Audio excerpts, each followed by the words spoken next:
Hello students, welcome to my classes.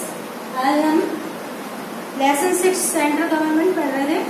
वहाँ पर हमारा लीगल अवेयरनेस वगैरह कंप्लीट हो गया था। उसके बाद रोड सेफ्टी आता है, वो लेसन हम बाद में पढ़ेंगे। उससे पहले हम पढ़ रहे हैं lesson 6 central government, meaning and definition of government. देखो गवर्नमेंट होती क्या है।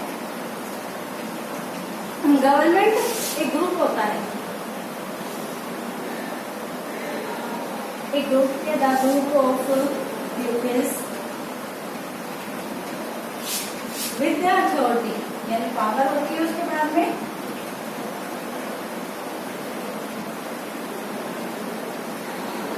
टू गवर्न, यानी कि चलाने की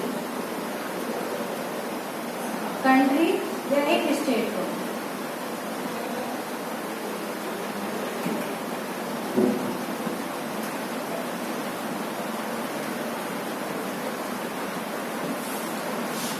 government is a group with the authority, यानी कि गवर्नमेंट एक लोगों का ग्रुप होता है जिसके पास में अथॉरिटी होती है एक देश की या एक राज्य की गवर्नमेंट को चलाने की, यानी उनके लोगों के लिए अथॉरिटी देते हैं वो, एक रूल्स एंड रेगुलेशन बनाते हैं। या फिर एक which is a tangible intangible organisation, है ना, जो इमोशनल कॉन्सेप्ट रखता है, यानी कि अमूर्त और अदृश्य, tangible and invisible,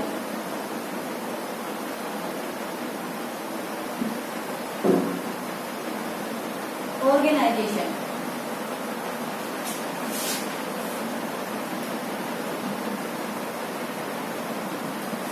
जो कॉन्सेप्ट रखता है प्रोवाइड करने की, यानी कि एक संगठन जो टेंजिबल और इनविजिबल होता है वो कॉन्सेप्ट रखता है, बहुत सारी अवधारणाएं रखता है, प्रोवाइड करता है, उसको टेंजिबल, उसे हम गवर्नमेंट कह सकते हैं। गवर्नमेंट के 3 ऑर्गन्स होते हैं भाई। सबसे पहला होता है ऑर्गन 3 होते हैं। सबसे पहला होता है लेजिस्लेचर, सेकंड है एग्जीक्यूटिव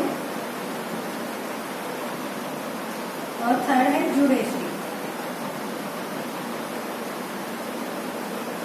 लेजिस्लेटिव होती है व्यवस्थापिका, एग्जीक्यूटिव होती है संचालिका और जुडिशरी होती है न्यायपालिका। अब हम सबसे पहले पढ़ते हैं लेजिस्लेचर के बारे में।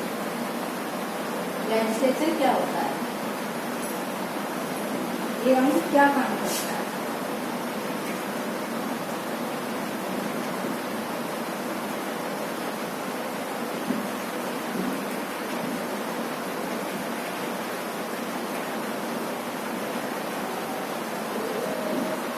लेजिस्लेटिव फर्स्ट ऑर्गन होता है गवर्नमेंट का।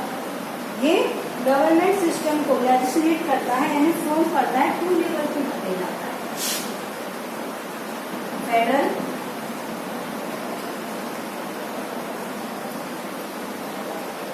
और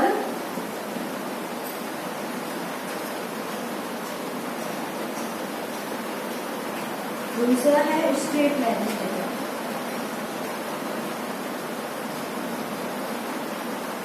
संघीय व्यवस्था और स्टेट लेवल। इसको ये हमारा फेडरल जो लेजिस्लेचर है, ये कॉन्स्टिट्यूशन के द्वारा नेम दिया गया है, इसे हम पार्लियामेंट भी कह सकते हैं। इसका अनोदर नेम जो कॉन्स्टिट्यूशन हमारे संविधान में से दिया है। अकॉर्डिंग टू प्रोविजन आर्टिकल 79, यानी कि आर्टिकल 79 के अनुसार हम देखें,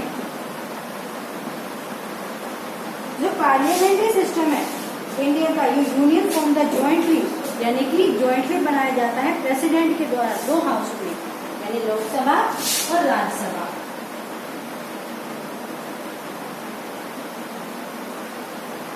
और राज्यसभा,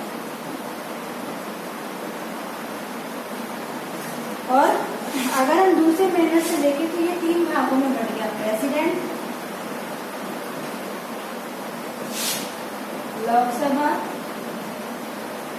और राज्यसभा। ठीक है, तीनों अलग अलग पार्ट हो गए। And parliament refer to jointly, ये तीनों मिलकर जॉइंटली काम करते हैं और 3 फॉर्म में अलग अलग, यानी प्रेसिडेंट, लोकसभा और राज्यसभा। Formation of Lok Sabha. इसके सबसे पहले इसकी बात करते हैं लोकसभा। लोकसभा कैसे बनती है, कितने साल के लिए बनती है? Formation of Lok Sabha.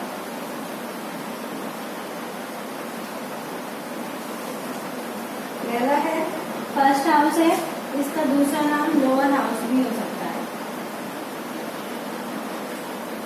The people of Indian parliament में इसे लोअर हाउस के नाम से ही जानते हैं। इसमें मेंबर ऑफ इलेक्ट किया जाता है सिटीजन्स के द्वारा, हमारे यहाँ के नागरिकों द्वारा एडल्ट फ्रेंचाइज। अब एडल्ट फ्रेंचाइज होता है कि 18 ईयर से उससे अबव के व्यक्ति को वोट देने का अधिकार देता है हमारा संविधान, वो एडल्ट फ्रेंचाइज कहलाता है। इसके तहत इसे चुना जा सकता है। सबसे पहले इसमें नंबर ऑफ मेंबर कितने, यानी कि मेंबर्स की संख्या कितनी होती है?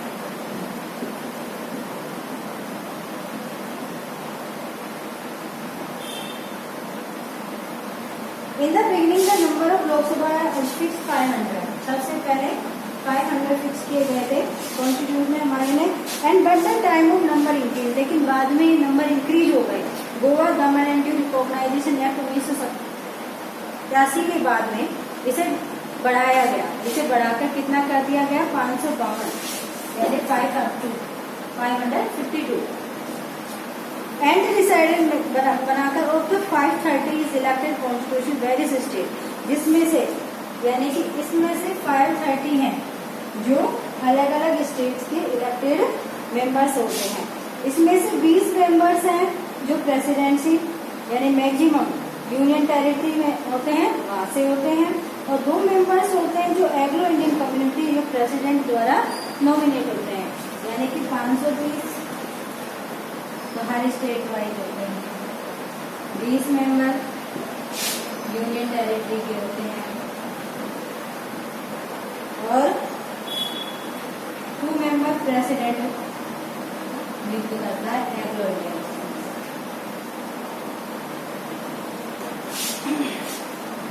अब आता है इसका election. The member of Lok Sabha elected directly basis of universe adult franchise के तहत डायरेक्ट चुने जाते हैं। वोटिंग होती है जिसमें 18 साल या उससे ऊपर के व्यक्ति वोट डाल सकते हैं, जिसका वोटर लिस्ट में नाम हो, है ना, जिसका identity card. All the constitution of Lok Sabha और सिंगल मेंबरशिप, और इसे क्या भी कहा जाता है?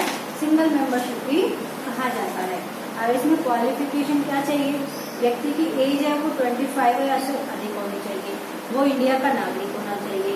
And he should not hold office profit under the Indian government, यानी कि गवर्नमेंट के ऊपर किसी भी जॉब से वो प्रॉफिट प्राप्त नहीं करता हो, या फिर चाहे स्टेट गवर्नमेंट से यानी किसी भी गवर्नमेंट से। He should not declare the mentally disable, mentally disable भी नहीं होना चाहिए, एंड बैंक करप्ट भी नहीं होना चाहिए वो। उसका कार्यकाल कितना होता है? 5 साल का होता है। And the advice of prime minister या प्रेसिडेंट कैन डिसॉल्व, अगर बीच में उसे हटाना होता है तो प्राइम मिनिस्टर या प्रेसिडेंट से डिसॉल्व कर की एडवाइस कर उसे हटाया जा सकता है, उसका टर्नर कंप्लीट होने से पहले। एंड द 9 टाइम्स अब तक ये 9 बार हो चुका है। Meetings at the Lok Sabha and Rajya Sabha are called at the postpone only the president, इन दोनों की मीटिंग्स को कौन पोस्टपोन कर सकता है? सिर्फ president.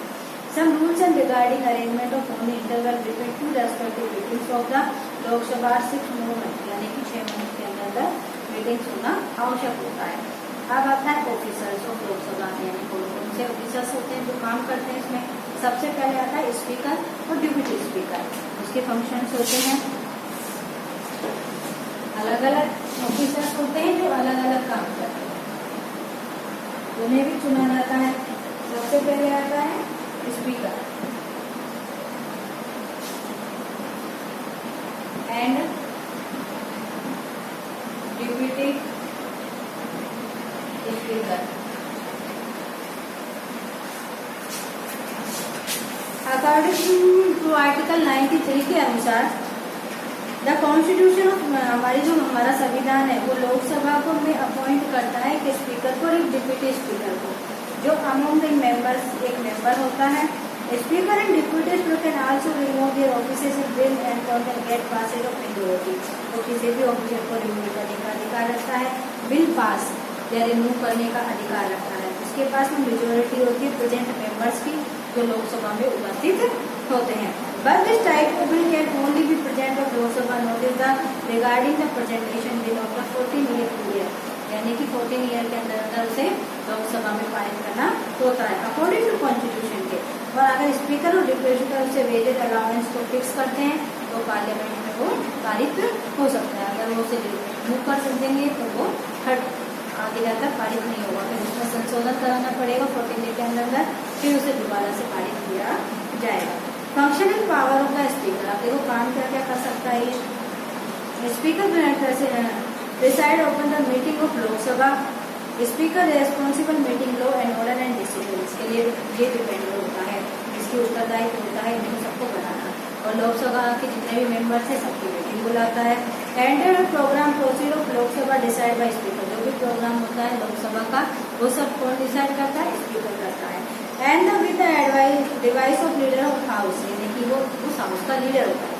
Fix the time debate of discussion of various issues, अलग अलग इश्यूज को डिबेट करवाता है और उनको डिसाइड करता है। एंड एक्स ऑल्सो चेयरमैन सब communities houses upon the chairman select committees, यानी कमेटी सेलेक्ट करता है, उनके विशेष को चेयरमैन को सेलेक्ट करता है, और वो कैसा वर्क करती है उसे भी वो डायरेक्ट करता है, यानी डायरेक्शन देता है उसे। स्पीकर डिसाइड करता है बिल मनी बिल्स और नॉट, यानी कि इनको पारित किया जाए या नहीं जाए। Are the correspondence between the parliament and president के बीच में मध्यस्थ का काम भी करता है। अब आता है फॉर्मेशन ऑफ राज्यसभा, ये हम अगले वीडियो में पढ़ेंगे। Thank you.